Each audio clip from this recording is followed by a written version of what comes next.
Yon, magandang araw po sa inyong lahat mga tol. Ngayon po ay January 19, 2026 at sa araw po na ito, mukhang matutuldukan na naman ang kalayaan ni Budots.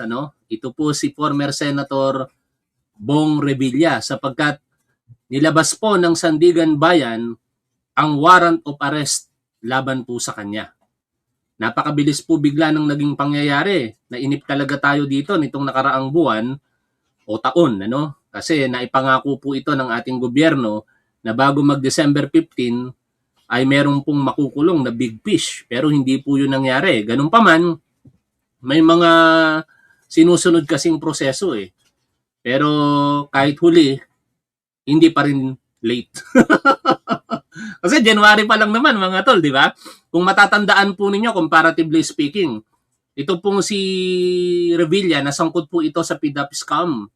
Noong 2013 pumutok yung balita. Taong 2014, almost a year bago po sila na-aresto sa bisa ng warrant of arrest. Biruin ninyo, 12 months po ang lumipas noon. Ngayon, pumutok po itong balita, syempre nung sinabi ng ating Pangulo sa kanyang SONA, July 28, August, September, October, November, December, January. 6 months. Mabilis kung ikukumpara sa nakalipas na kinaharap na problemang legal nitong si Senator Bong Revilla. Kaya ako, so far, satisfied ako sa ginagawa ng ating Pangulo, ng ating Ombudsman, bagamat hindi perpekto ang pamamahala, pero ginagawa naman po nila ng kaparaanan na maayos, ng merong pong pagrespeto sa rule of law at due process. Binigyan ng pagkakataon ito, in particular si Bong Revilla, na sagutin ang mga alegasyon laban sa kanya. Nito nga lang pong January, di ba, nagpunta yan sa Office of the Ombudsman para mag-file ng counter affidavit. Ngunit mukhang hindi na po yan kinatigan ng Ombudsman sapagkat ito na nga po, pinag-uusapan na po natin ngayon, meron na po siyang warrant of arrest. Ang aabangan na lang natin yung iba pang mga senador at kongresista. Pero ang mahalaga, meron na pong big fish, no? At ito nga po ang balita ng GMA News. Sabi po dito, no bail, warrant of arrest inilabas ng Sandigan Bayan 3rd Division laban kay dating Senador Ramon Bong Revilla Jr. sa kasong malversation through falsification by public documents. No bail. Ito po yung balita 3 days ago Nagpa-press conference ang Assistant Ombudsman na si Attorney Clabano at yan nga po inanunsyo niya na sinampahan na po nila ng kasong kriminal ito pong sina Bong Revilla at iba pa. Muli po natin balikan ang press conference na ito mga tol. Magandang araw sa ating lahat. Building on our announcement regarding the filing of 2 major cases involving the flood control project, the Office of the Ombudsman informs the public that a 3rd major case has now reached the filing stage. Following an exhaustive investigation in collaboration with the Department of Justice involving the examination of voluminous documents, conducting field verification, and assessment of sworn statements from community witnesses, the Office of the Ombudsman determined that there exists probable cause to file criminal charges in connection with an alleged 92.8 million peso ghost infrastructure project in Pandi, Bulacan. The project was awarded on March 28, 2025.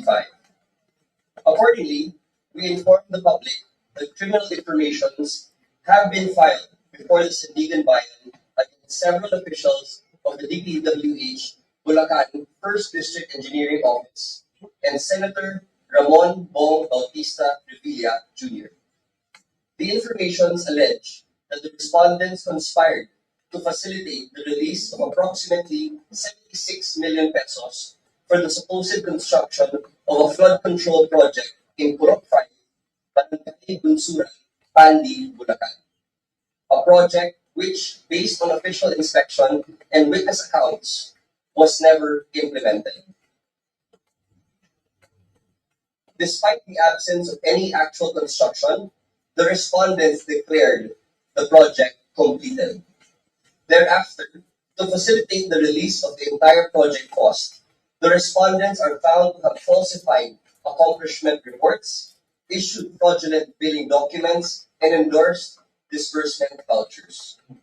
The respondents in these criminal cases include: number one, former Senator Ramon Bautista Bong Revilla Jr., aka Ramon Bong Bautista Revilla Jr., Assistant District Engineer Bryce Fernandez, Engineer JP Mendoza, Engineer RJ Domasi, Engineer Emilita Cupat, Mr. Juanito Mendoza, Ms. Cristina Pineda.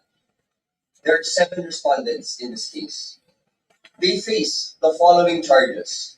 Number one, malversation of public funds through falsification of public documents under Article 217 in relation to Articles 171 and 172 of the Revised Penal Code. And second, violation of Section 3E of the Anti-Graft and Corrupt Practices Act, or RA 3019. For the case of malversation, the prosecution recommended no bail. That said, if and when warrants of arrest are issued by the court, the respondents will have to be detained pending trial.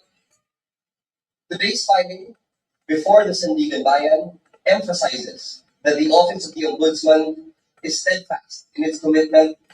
January 16 po itong announcement Nag-file ng kriminal na kaso sa mga taong binanggit ang Office of the Ombudsman. After how many days? 19 po ngayon, Monday, umaksyon na kagad ang Sandigan Bayan.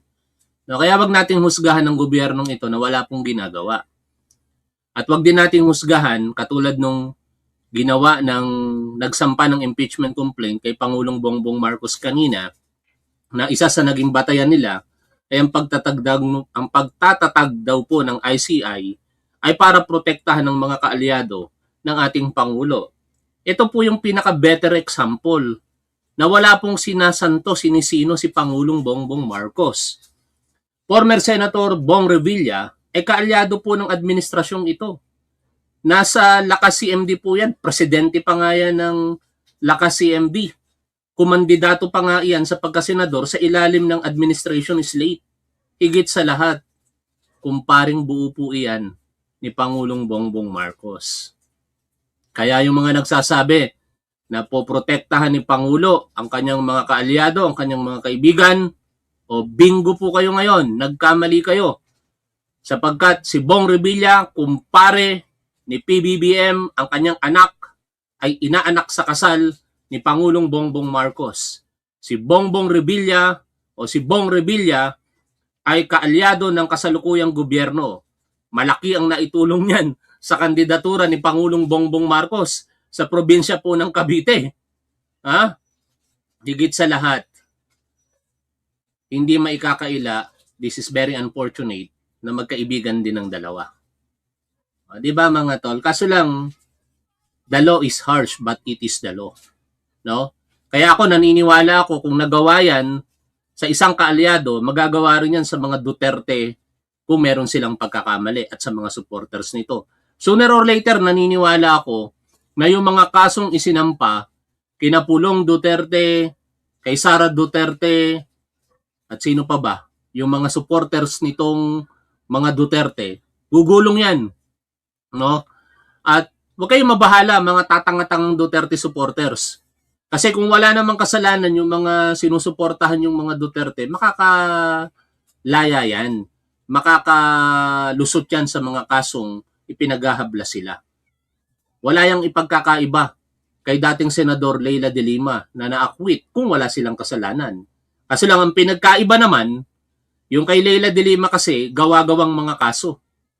Kaya sa huli, acquittal ang inabot. Pero itong kinapulong Duterte, kay Sara Duterte, kayo na ang humusga kung gawa-gawa po ang mga akusasyon laban sa kanila.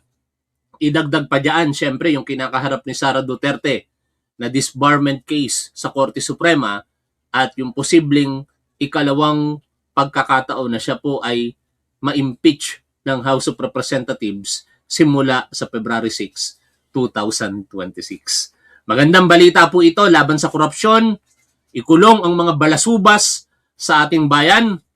Kung wala namang kasalanan as he claimed, ito pong si Bong Revilla, ma-acquit po ulit yung kinalaunan. Pero ako, malakas ang paniniwala ko na hindi na uubra yung palakasan, hindi na uubra yung dadaanin mo sa technical, yung mga proseso para eventually ikaw ay ma-acquit. Malakas ang paniniwala ko na ang isinampang kaso sa mga balasubas ng mga taong gobyerno may pinaguhugutan talaga ng malakas na ebidensya. Kaya yan ang aabangan natin, malamang taon ang bibilangin, pero ang mahalaga ay gumugulong na ang hustisya para sa atin, sa ating mga kababayang Pilipino. No? Kasi tayo po ang ninakawan dito. Pera po ng taong bayan ang ninakaw di umano ng mga taong sinasakdal ngayon. At higit sa lahat mga tol, magandang halimbawa po ito na magkakaroon na ng posibleng takot itong mga taong gobyerno na ito na wag na nilang gawin yung matagal na nilang kinagawian sa gobyerno at yun ang pagnanakaw ng pondo ng taong bayan. Maraming salamat sa inyong lahat mga tol. Maikling live streaming lang ito, update. At sana sundan pa ito. No? Higit yung mga big fish kung tawagin. Lahat, walang dapat santuhin dito. Kung sa tingin ng mga kritiko ng ating Pangulo, may kasalanan si Pangulong Bongbong Marcos, ilabas nyo ang ebidensya. Kasuhan nyo. Katulad ng pagsasampa ng impeachment complaint kay Pangulong Bongbong Marcos. Pag tapos na ang kanyang termino, kasuhan nyo ng kriminal. Ganun lang naman kasimple yon. Pero siguraduhin ninyo na talagang meron po kayong ebidensya at hindi gawa-gawa lamang. Lagi po nating tandaan kung ano po ang tama at dapat, doon po tayo. Keep safe. Huwag niyo po sanang kalimutang mag-like at i-share na rin ito pong ating mga programa. No? Maraming salamat. Keep safe. See you and bye for now mga tol.